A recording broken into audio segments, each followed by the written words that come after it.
alegria que lhe faz chorar e sofrer sorrindo sem temor. Olhe, olhe, olhe pro céu, já é tempo de cair o véu e sair amando, espalhando a paz, na na na na, na na na na na na na, e sair amando, espalhando a paz, não há lugar da tristeza em quem sabe amar. É uma luz que nos faz sonhar, é uma alegria que te faz chorar e sofrer sorrindo sem temor. Olhe, olhe, olhe pro céu, já é tempo de cair o véu e sair amando, espalhando a paz, a paz, a paz, a paz, a paz, a paz, a paz. Muito bem.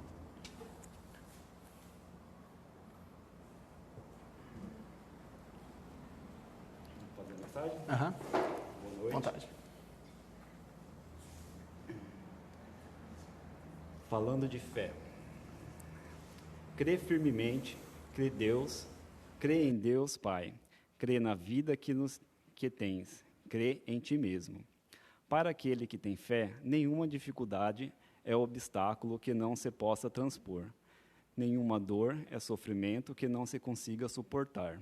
No teu caminho terreno, prossegue lutando com todas as forças que possas trazer em ti, aceitando com resignação e coragem toda a taça de amarguras que a vida te obrigue a sofrer.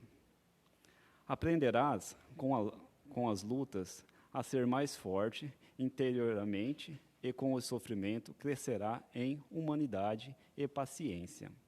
A vida se constitui de trabalho constante, de problemas a superar, de dores a suportar, mas também de alegrias e esperanças, a renovar a nossa vontade de crescer. Se a fé remove montanhas, como ensinou Jesus, e se cultivares dentro de ti, conseguirás vencer as montanhas, as dificuldades a transpor, sem te entregares ao desânimo ou ao desespero, quando as coisas se fizerem mais difíceis em teu viver.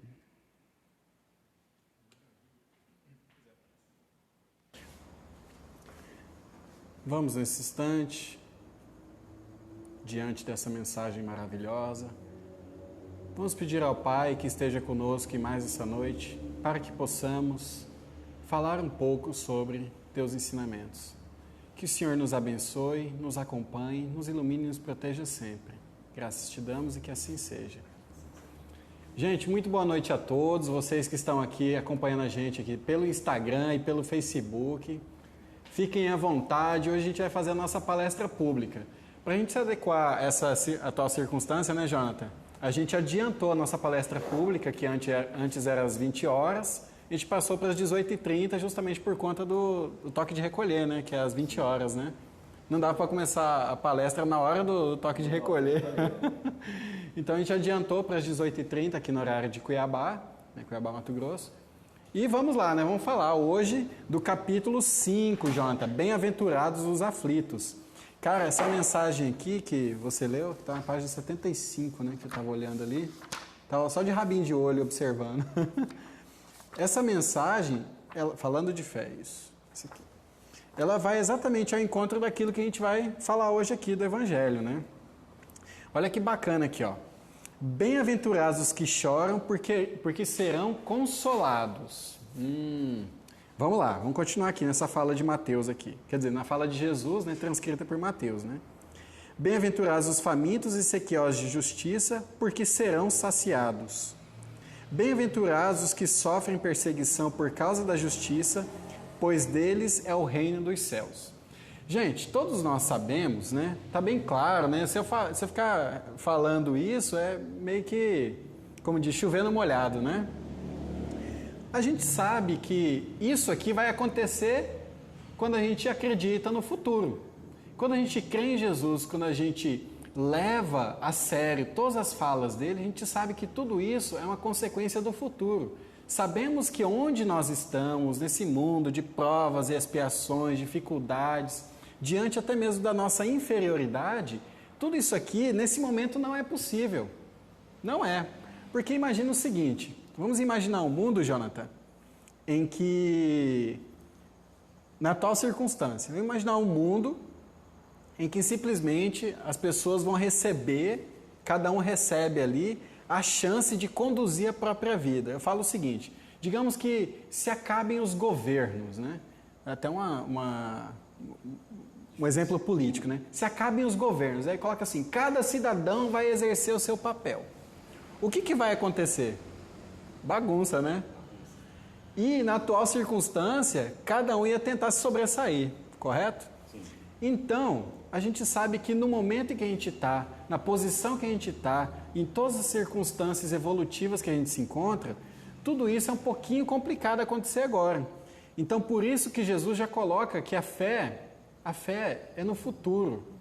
A fé está, a gente acreditar, a gente ter a certeza de que nele, seguindo ao Pai, a gente vai alcançar a verdadeira justiça, que é a justiça divina. Porque nós, homens aqui, somos extremamente egoístas, né? Cada um vê o seu lado, ado a ado, cada um no seu quadrado, e eu te ajudo se você me ajudar, e por aí vai, né?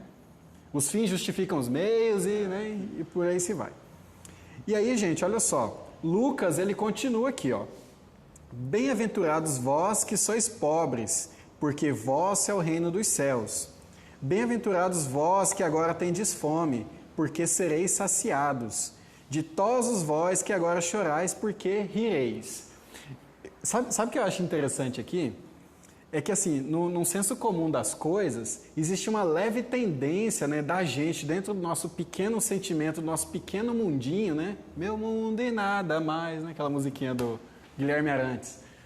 A gente tem uma leve tendência a se sentir, tipo, vingado, né? Não, tô de boa, porque Deus vai saber que na hora... Opa, a produção trouxe água aqui pra gente. Gente, a produção, o Rui aqui, ele adora ser chamado de produção. Deixa eu tirar já aqui, que ficou bem na frente do Facebook. Produção Rui de Resende, hein? Amanhã, inclusive, ele vai estar aqui online fazendo evangelho com a gente, né? Mas então, voltando ao tema aqui, existe aquela coisa assim da pessoa até se sentir vingada, né? Não, tô de boa aqui porque Deus vai ser justo e na hora certa ele vai mostrar, ele vai... Não, calma lá. Não é bem assim, gente. Como é que funciona? Presta atenção aqui na fala. Bem-aventurados vós que sois pobres, porque vosso é o reino dos céus. A gente não deve levar ao pé da letra a coisa. Ah, eu sou pobre, nem conta no banco eu tenho, então, ó, tô de boa porque meu é o reino dos céus. Você pode ser pobre, não ter nem dinheiro lá no banco. Mas se você é orgulhoso, né, se é vaidoso... Tem todas aquelas dificuldades nossas, né, cotidianas ali, de ter paciência, etc e tal. Cara, sinto muito, mas não é a pobreza financeira que vai te garantir o reino dos céus. Essa pobreza que ele coloca aqui é a pobreza de espírito. Mas não é a pobreza de espírito no sentido da pessoa não ter conteúdo. Mas é porque para ela o básico é o que vale mais. É como aquela fala do Pequeno Príncipe, né? O essencial é invisível aos olhos. É porque a gente se apega muito a excessos, né? A gente sempre está procurando excessos, quanto que o básico não é isso aí. A gente pode até ver agora nesse momento de pandemia. Do que a gente está sentindo falta? O que está mais fazendo falta nesse momento de pandemia? É o carro? É o carro? Não é. É o celular, sim, de última geração? É a roupa? Não é. A gente está sentindo falta de abraço, de contato físico, de estar perto das pessoas, de conversar assim, sem ter distância, sem ter todo aquele enredo. É disso que a gente está sentindo falta. É o essencial estava invisível aos olhos. E se a gente fizer uma comparação, é nesse sentido que a gente vai entender o pobre de espírito que Lucas transcreveu aqui da fala de Jesus. Bem-aventurados vós que agora tendes fome, porque sereis saciados. Não é também, gente, a fome material. Se a gente analisar, Jesus jamais vai se contradizer. Eu não canso de dizer isso, que Jesus não se contradiz. Quem se contradiz somos nós, que não sabemos, às vezes, pegar o fio da... exatamente, entender o que ele quis colocar para nós. Que fome que é essa, gente? É a fome de justiça. É a fome de aprendizado, de avançar, de evoluir. Olha só, o que acontece? A gente tem fome do quê? Do que é a nossa fome material, né? De querer ter mais coisas, mais carro, mais casa, de querer, falando em fome mesmo fisiológica aqui, né? De querer comer só na churrascaria. Mas não é essa fome, gente. Isso aí é material, isso é passageiro. Essa fome que Jesus coloca, ela vai muito além. Jesus ele é muito didático, né? Jesus ele não falava assim direto. Porque, imagina o seguinte, se Jesus, da didática que ele possuía, ele causou tanta polêmica, imagina se Jesus chegasse, vou falar assim na lata. Imagina o programa, na lata com Jesus. Rapaz, a gente não ia suportar. Porque de duas uma, ou a gente ia ficar assim, abobalhado, né? Fala, meu Deus, e agora? Ficar hiper impressionado e não ia sair do lugar. Ou então a gente ia ficar igual mosquito na luz, né? Ficar lá, zureta, né? Voando, abobalhado. Ou até mesmo a terceira opção não ia levar a sério. Falar, esse homem tá doido, né? Paulo de Tarso, por exemplo, quando estava lá na Grécia, o que aconteceu com ele? Ele foi simplesmente ignorado, as pessoas começaram a rir dele. Então, provavelmente, se Jesus chegasse e falasse, é assim, assim, assim, as pessoas provavelmente iam falar, é mais um doido, larga ele aí, larga ele, deixa ele seguir por ele mesmo. Muito bem. Ditosos vós que agora chorais, porque rireis. Gente, esses chorais também, olha só, isso aqui ele vai muito, muito além. Isso aqui dá para ficar 2 horas a gente refletindo sobre essa questão aqui. Por quê, gente? Nós temos a grande tendência de achar que nós somos os mais sofredores. Não, porque olha só como Deus é injusto. O meu irmão tem olho azul, eu não tenho. Nossa, que injustiça, né? Olha, porque o meu primo, olha lá, super inteligente, não sei o quê, e eu não consigo aprender direito. Meu Deus, que injustiça. Quantas dessas injustiças acontecem e a gente fica reclamando, né? Por que disso? Por que daquilo? Isso aí, gente, é muito, muito profundo. Por quê? Hoje a gente chora, mas ontem provavelmente a gente sorriu. Então, assim, a doutrina espírita, ela traz pra gente não um benefício da dúvida. Na verdade, ela traz pra gente uma certeza. A certeza tanto do nosso passado quanto do nosso futuro. Do passado no sentido de que a partir do momento que a gente compreende o processo da reencarnação, a gente entende que tudo isso que a gente está passando muitas vezes é fruto daquilo que a gente fez lá atrás. Apenas consequência de nossos próprios atos. E a certeza do futuro é saber que nosso Pai grandioso, nosso Pai celestial, ele é perfeita justiça. Então, tudo que a gente faz hoje vai ter uma consequência e todo bem que a gente produz hoje, com certeza também terá a sua recompensa. Jesus, Deus, eles jamais colocaria pra gente alguma prova que a gente não fosse capaz de suportar, gente. Deus jamais seria dessa maneira. Nossa, Deus me colocou numa situação que difícil. Não, gente. Deus é nosso Pai. Imagina um pai. Jonatas, você é pai. Agora eu vou fazer entrevista como pai. Você, como é que é mesmo o nome do seu filho mais novo? Daniel. Daniel. Você, como pai, teria coragem de colocar nas costas do Daniel um saco de cimento de 50 quilos? Não. Não colocaria, né? Não. Por quê? Porque ele não aguentaria. Não aguenta, né? Quantos anos ele tem? Tá com 3. 13? 3. 3 anos. O pai, é que o pessoal aqui do Instagram não tá vendo. Ele tava cantando aqui agora um pouco, o Jonathan ficou aqui do meu lado. Ó, tá mantendo distância, tá, gente? Olha só. O nosso pai aqui presente aqui, o Jonatas, ele tem um filho de 3 anos, ele jamais colocaria nas costas do filho dele de 3 anos um saco de cimento de 50 quilos. Então imagina o seguinte, Jonathan está aqui encarnado, né? É um ser humano que também está no processo evolutivo, como todos nós estamos. Se ele é capaz de raciocinar assim, imagina o nosso Pai Celestial, Deus que é soberano à justiça, Deus que está lá no livro dos Espíritos, suprema inteligência, causa primária de todas as coisas. Você acha que Ele permitiria que nós carregássemos uma cruz muito maior do que a nossa capacidade? Jamais. Reuter, você me avisa quando faltar 5 minutos?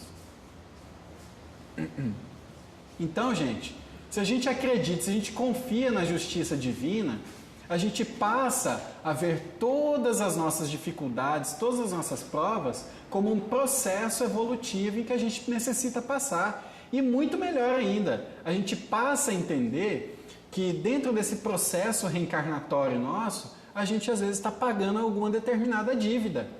E que muitas vezes Deus ele é tão bom com a gente, mas tão bom, que Ele permite que a gente ainda diminua o tamanho das provas com que a gente vai passar. De que maneira? Através do nosso melhoramento, através de nossas obras. Conta-se uma história, Jonathan, de um senhor, um mecânico, que ele estava lá trabalhando, né, bonitinho, consertando o motor, de repente o trem funcionou lá, deu uma ziquezira lá e puf, perdeu 2 dedos. Perdeu 2 dedos e aquilo foi terrível para ele. Ele começou a ter dificuldade para trabalhar e entrou num processo complicado. E aí ele procurou um santo espírita para querer saber o porquê que Deus foi tão injusto com ele a ponto de fazer ele perder aqueles 2 dedos e estava prejudicando tanto a vida dele.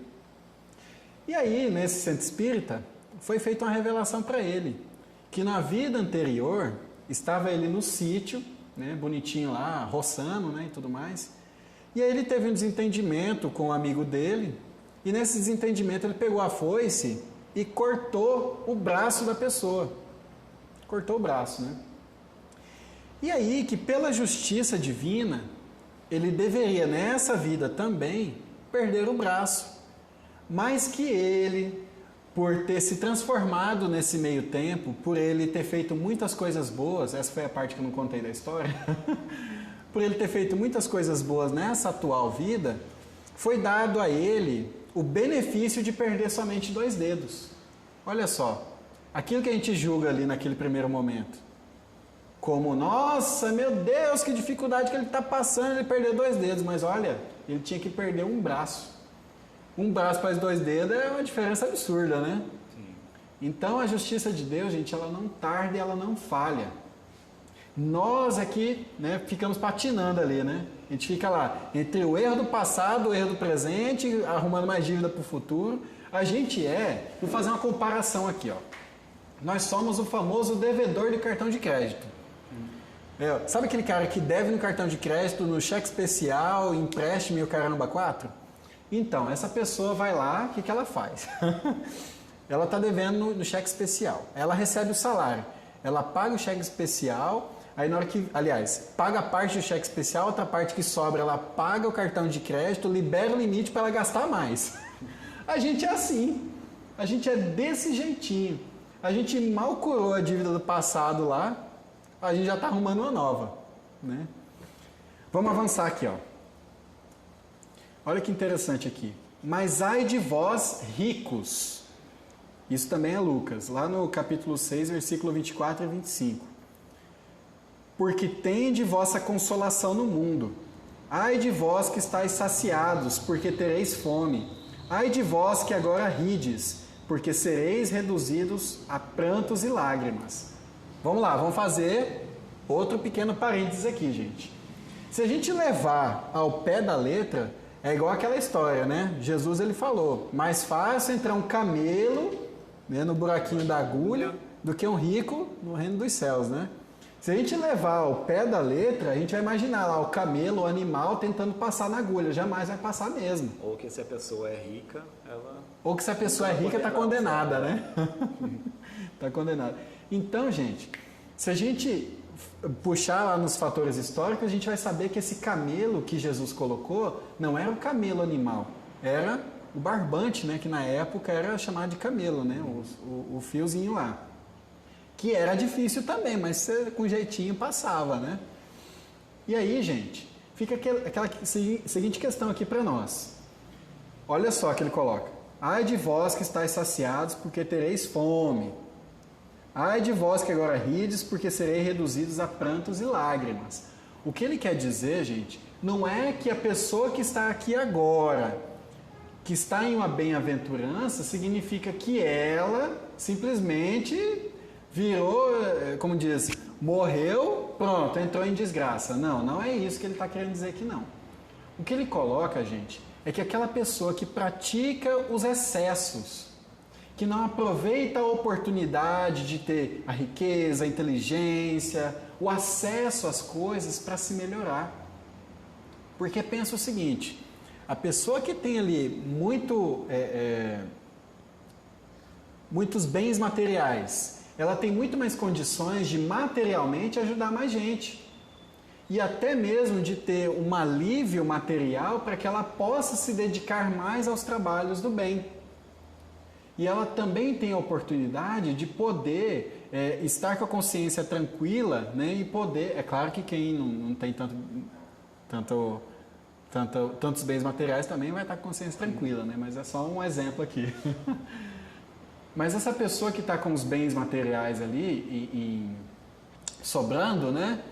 Ela tem condições de trabalhar com mais tranquilidade, entre aspas. É claro que quem tem pouco também pode trabalhar com tranquilidade.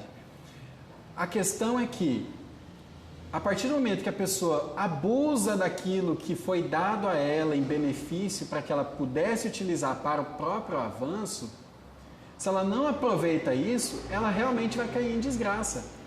Porque pensa, alguém que tem mais recursos pode, por exemplo, vou dar um exemplo assim, vamos pegar um artista famoso. Sabe aqueles artistas que vão lá na África lá e faz projeto social? Olha que legal. Está usando tudo aquilo que ele tem, inclusive a própria mídia que está a favor dele, para promover o bem. Olha que legal. Coisa bacana. Agora, aquela pessoa tá, né, com o dinheiro assim, explodindo da conta, né? E é só festaiada, cachaçada, e não tô nem aí, drogas, etc.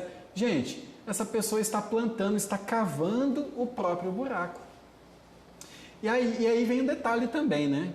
Tem aquele também que sempre julga assim, ah, meu Deus, porque aqui, ó, meu irmão tá lá, o meu irmão tem um casarão, meu irmão tem muito dinheiro, e eu tô aqui, pobre, terrível, não sei o quê. Gente, é bom a gente também fazer um parênteses de que a riqueza também é uma prova. E não é uma prova das mais fáceis, né? É uma prova bem complicada. Com certeza. Né? Eu, por exemplo, como um bom e legítimo pobre, eu posso sair na porta da minha casa lá durante o dia, lá de boa, sentar lá na calçada, tocar um violão. Eu vou sentar na calçada, o vizinho não tá nem aí pra minha cara. Ao contrário, vai falar, ih, olha lá, mais um pobre na rua. Agora, uma pessoa que tem muitas posses, né? Vamos pegar aqui, sei lá, Jennifer Lopez. É o que veio na cabeça agora. Tom Cruise. Se ele sair na calçada, bom, todo mundo vai em cima dele, não tem paz. Então, gente, a riqueza também é uma prova, né? A gente não pode se esquecer disso. É uma prova difícil. Além disso, quanto mais você tem, mais obrigação você teria de ajudar, né? Então, essa prova ela fica mais pesada ainda. Mais pesada ainda, exatamente. Vamos lá, justiça das aflições. Olha o que o Evangelho coloca aqui pra gente. Porque nascem uns na miséria e outros na opulência, sem nada haverem praticado que justificasse referida situação?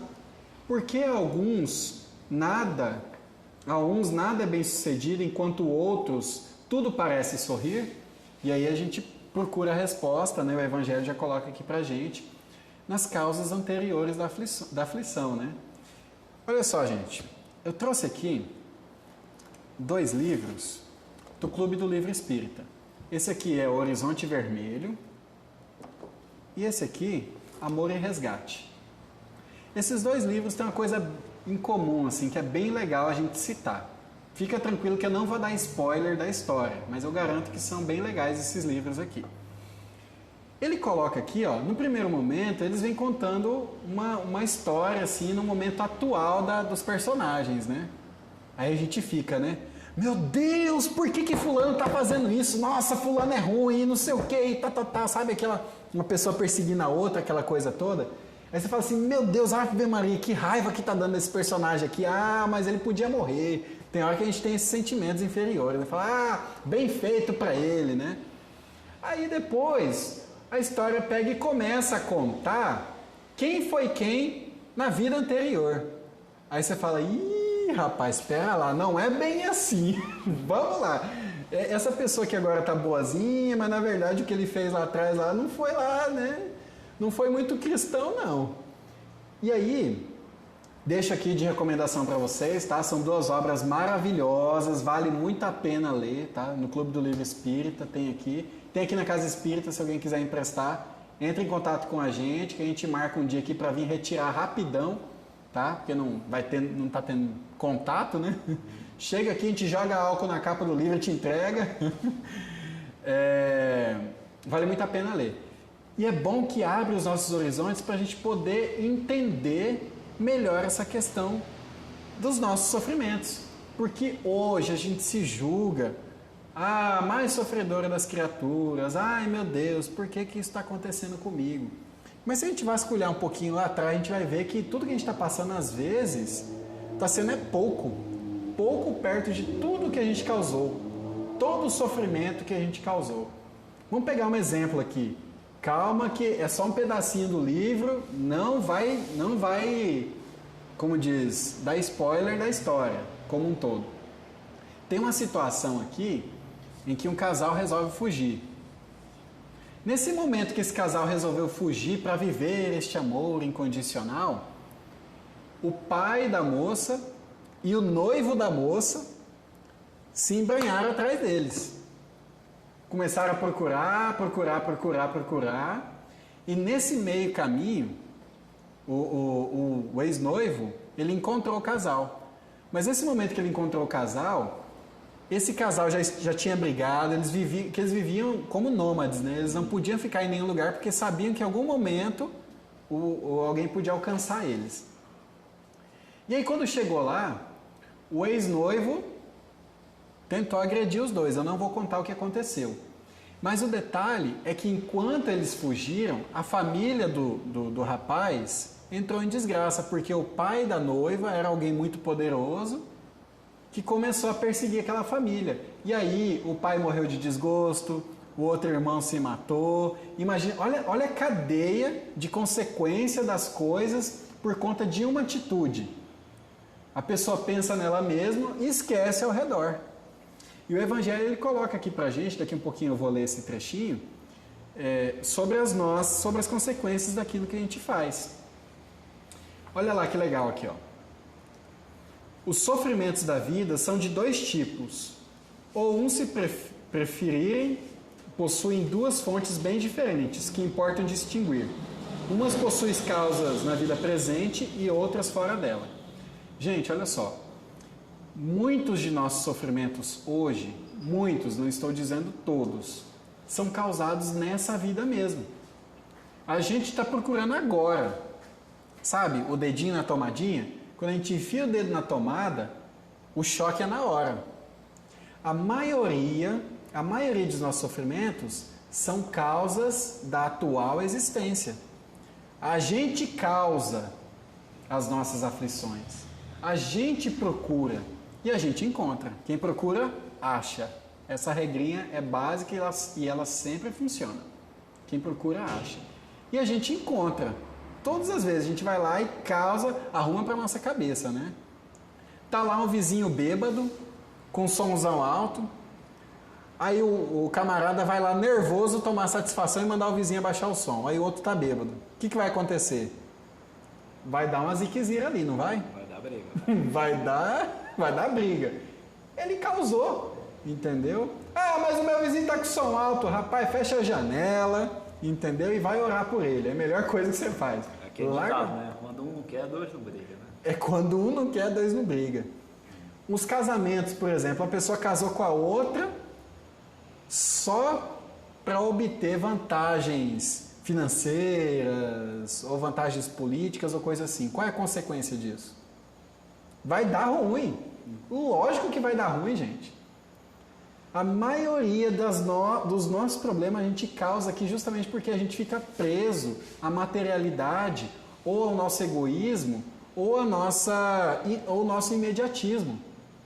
A partir do momento que a gente crê, que a gente tem a certeza do futuro, que a gente passa a realmente acreditar naquilo que Jesus colocou para nós, a gente mede todas as consequências das coisas. Espera lá, vou sofrer agora, mas se eu sou filho de Deus, eu sou eterno, então eu não preciso, né? Eu não preciso me preocupar, que eu sei que no futuro as coisas vão se ajeitando. A gente trabalha. Vamos pegar aqui um médico. Quanto tempo que o médico leva para se formar? Acho que 7, 8 anos, né? 7, 8 anos. 5 anos de faculdade, mais de 2 anos de residência, uma coisa assim. É bastante tempo, gente. E aí eu pergunto a vocês, é lendo um livro que o cara vira médico? Jamais, né? Não é. Se fosse assim, até eu virava médico. Pronto. É que a medicina é a única que tem a residência, né? Você tem que ir lá na prática, né? Praticar para poder virar um bom médico. E o detalhe, um bom médico não surge assim, né? Formou é um super, né? São os anos. Então, gente, é de pouquinho em pouquinho que a gente vai trabalhando o nosso processo de avanço, de melhoramento, de reforma íntima. É de pouco em pouco que a gente constrói. Da mesma maneira, está aqui, ó. A gente sabe que nós somos criaturas eternas, filhos do mesmo Pai. Então, é aos pouquinhos a gente vai construindo a nossa vida futura. É aos poucos. É claro que quem pode avançar mais rápido, vai mais rápido, mas quem não pode, vai devagarzinho. O importante é ir, né? Olha que legal aqui, ó. Quantas uniões infelizes por serem cálculo de interesse ou vaidade em que o coração não participou?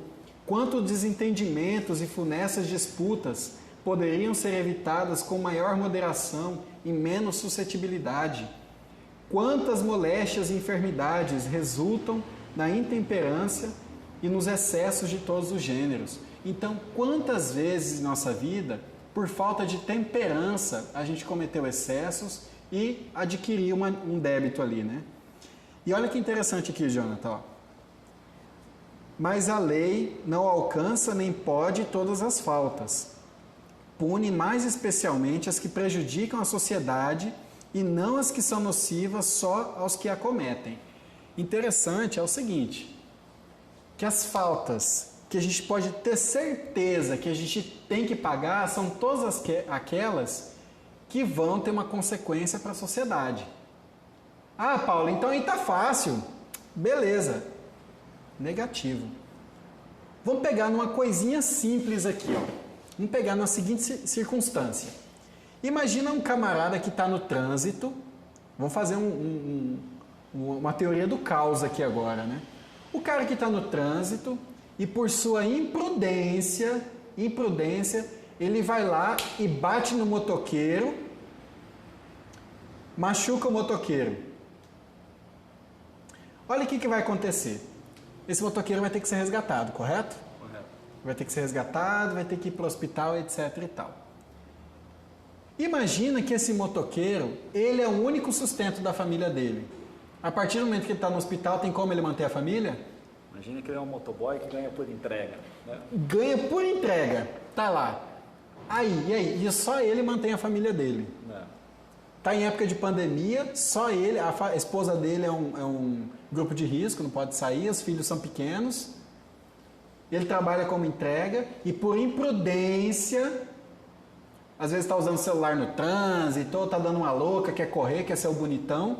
Ele vai lá e baixa esse motoqueiro, o motoqueiro vai para o hospital. Respondendo no WhatsApp. Tá respondendo no WhatsApp enquanto dirige. Meu Deus, cara, eu fico maluco quando eu vejo isso. E aí, gente? Olha o tamanho do débito. Por quê? Esse cara vai deixar de sustentar a família dele ali momentaneamente. E se essa família começar a passar fome? E se esse motoqueiro pegar uma outra doença no hospital? E se ele vir a desencarnar por conta disso? Por conta de um ato de invigilância? Olha o tamanho do débito. Olha o tamanho por conta do quê? Da imprudência. Foi uma pequena coisinha, mas eu só estava respondendo aquele WhatsAppzinho, só aquele textinho curto. Pois é, cara, mas aquele textinho curto teve uma consequência enorme.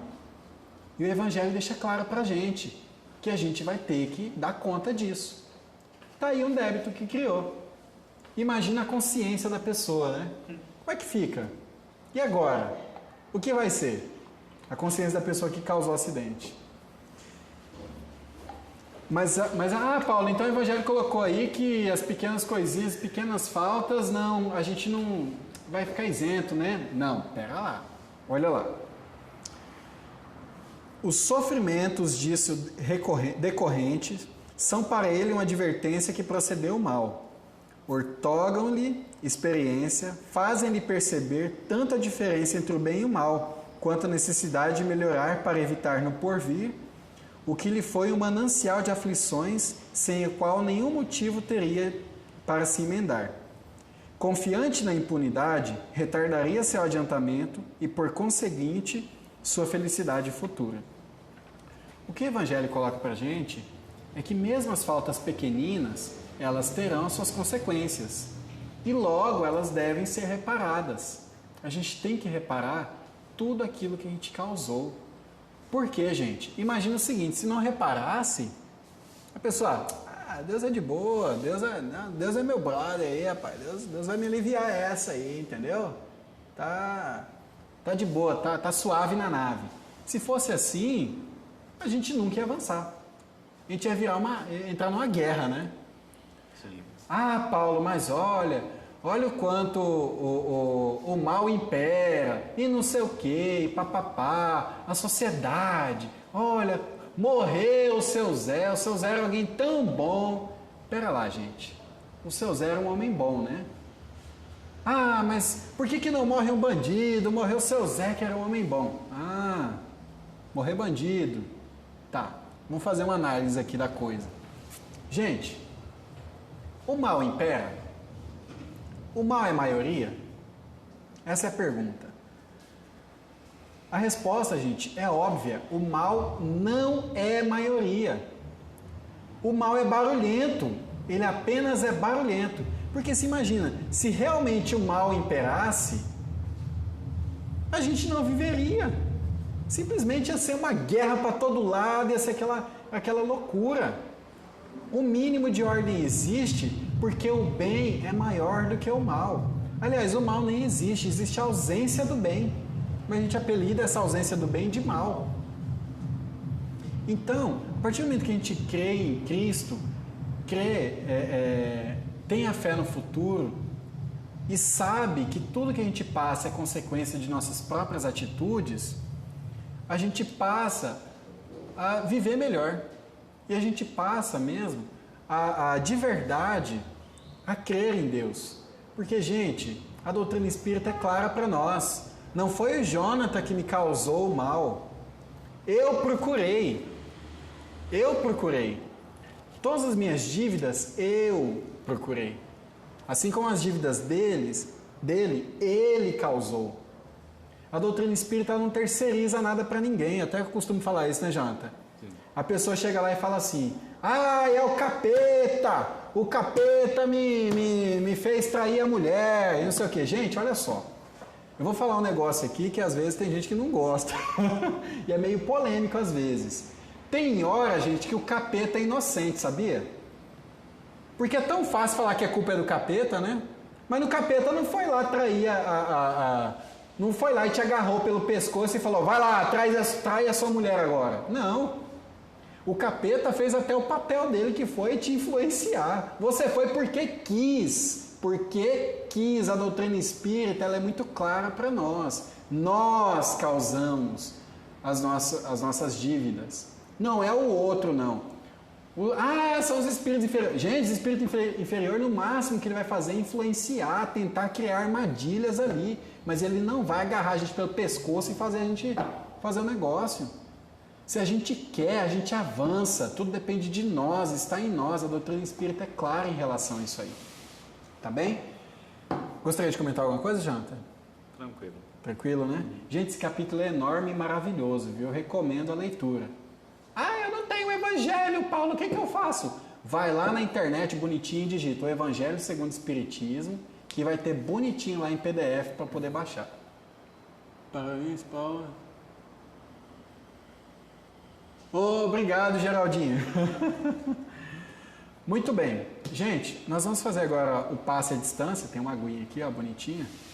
Quem tiver com a água aí, deixa eu pegar aqui o nosso jarrinho. Já bebi até um pouco da água. Já até bebi um pouquinho dela, né? Vai dando sede, já estava cantando. Se alguém tiver com algum copinho de água ou jarro de água, a gente aproveita durante o passe à distância, a gente pode, né, fluidificar a água. Tá bem? Então vamos lá, né? Pedimos a todos que nos acompanhem, né, estenda a mão sobre si, né, como um processo de autopasse, né? Vamos nesse instante, mentalizando a figura meiga de Jesus. Vamos imaginar que do alto de sua bondade derrama sobre nós uma cachoeira de bênçãos cristalinas a nos banhar, a retirar de nós todos esses fluidos deletérios que estão em nosso corpo. E essa água vai nos banhando, retirando de nós, escorrendo em nossos pés, essa água suja e lamacenta, nos limpando, reequilibrando todos os nossos centros de força. E agora, já limpinhos, imaginamos que de Jesus emana uma linda luz, como um sol que vai nos recompondo, nos fortalecendo, nos deixando aptos para seguirmos adiante, leves e serenos. Que o Senhor possa nos amparar, nos iluminar e nos proteger sempre, Senhor. Graças te damos e que assim seja. Assim seja. Muito bem. Tem aguinha aqui, vou tomar uma aguinha fluidificada. Ouvi. Quer que lê? Lê. A fala está dentro dos princípios da causa e efeito. Exatamente, Geraldinho. Esse capítulo nosso aqui, capítulo 5, Bem-aventurados aflitos, ele explica certinho pra gente essa questão da causa e do efeito, né? Tudo aquilo que a gente faz, a gente necessita dar conta, né? Dai conta de sua administração. Beleza, gente? Vamos fazer a prece final, né? Você quer fazer a prece para nós, Jonathan? Pode ficar à vontade. Faz que nem na mocidade, né? Na mocidade é assim. Quem chegou por último faz a prece. Então, aí, ó. A prece é do... Quem chegou mesmo, devia ter falado. Quem chegou por último hoje... Pior que fui eu, né? Beleza, gente. Vamos fazer a prece, né? Querido Jesus, te agradecemos por esse dia e por essa oportunidade de estarmos juntos, falando sobre os seus ensinamentos. Que o Senhor possa nos intuir e nos conduzir, Senhor, nessa seara. Te pedimos também, Senhor, que abençoe a toda a humanidade que passa por esse momento de dificuldade, Senhor. Que a Tua luz seja para nós um bálsamo e que possamos, Senhor, seguir os Seus ensinamentos e aproveitarmos essa oportunidade, Senhor, para angariarmos mais conquistas espirituais para o nosso avanço. Graças te damos e que assim seja. Que assim seja. Gente, agradecemos a todos. Ô, produção, você quer dar o recado do Evangelho de amanhã? Pode continuar. Gente, olha só, amanhã, às 19 horas, aqui no horário de Cuiabá, nós temos nosso culto do Evangelho no Lar, vai ser com o Ruiter aqui, com o Mionzinho, a nossa produção. Ele não está aparecendo aqui, mas amanhã ele vai estar lá bonitinho, né? Ao vivo, junto com o Dominguinho, fazendo o culto do Evangelho no Lar, tá bem? Às 19 horas. E sexta-feira também, às 19 horas, nosso outro culto do Evangelho no Lar, tá ok? Aguardamos vocês e até amanhã. Boa noite a todos. Tchau, tchau.